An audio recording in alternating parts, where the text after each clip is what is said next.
What's up, everyone? This is Hanny. Not just a pretty voice, but a pretty face too. And there's Clem. He might join us in a minute. Anyway, we are here to discuss part 3 of a 5-part series of my videos. This time we're going to discuss product life extension. There's nothing nicer than making something last long. Love. I have a lot of experience in product life cycle management, especially the waste side, so the end of life. So this is a topic that's pretty dear to my heart. I'm trying to look at it from a perspective of circular economies in supply chains in particular. What I'm going to share with you today is when you can have a product that lasts longer, yes, your costs on maintenance might go up, but at the same time, when you look at it from a perspective of circular economies or not trying to waste too much material, building something new, then product life extension is a really good way to make it last. One of the things that have become quite popular these days is upcycling, not just recycling. So you're taking something that's already been produced, manufactured, and you just repurpose it or upcycle it or move it into something else. So a popular example is taking old snowboards and turning them into tables. Another example of upcycling would be furniture or deconstructing. So deconstruction is when you, instead of tearing and ripping a house down and just smashing it and recycling, which is you actually take what you've got, get it into pieces, and then you can use those individual components maybe to do something else. So if I can think of another example, if you look at televisions and you can take the LCD monitors, let's say, that aren't broken, and you can actually use those and turn them into sunlights in a room.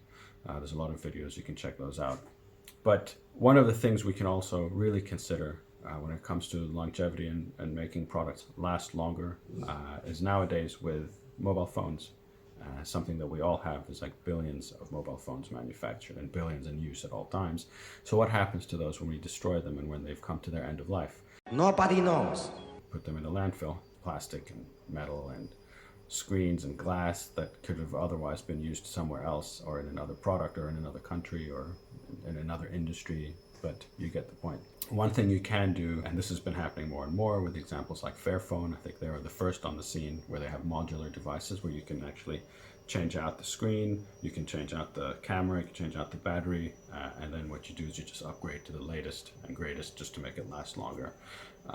Another company that's just started to do this is HMD Global with the Nokia devices, where they've started to make it so that the consumers can actually, let's say, replace the batteries instead of just taking the device after 3 years and just chuck it. It's a good solution to try and make products last longer. Another great example, the tourist industry, which is probably where a lot of energy is wasted or used. Water is used and a lot of chemicals are used at the hotels. So you go and you just think, yeah, I'm going to go stay at a nice hotel.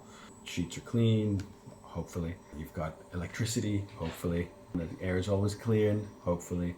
And so you land up taking for granted all the energy required to keep this running all the time at a very high level and at a high quality. One thing that's started to happen is actually repurposing the materials that are used at these hotels. So for example, your bed sheets can be turned into bags, but the furniture that's there, so once hotels, after a while they get dated, or at least, like as we like to see, aesthetically they've become dated. So what do they do with the old furniture? Well, some hotels like IHG Group, they've started to actually take those and they just repurpose them, they turn them into something else other than burning them or getting rid of them and putting them at landfills. Sorry for the change in scenery, but I remembered something while I was on the walk. So where does this leave us when it comes to supply chain? It'll predominantly be a change in processes.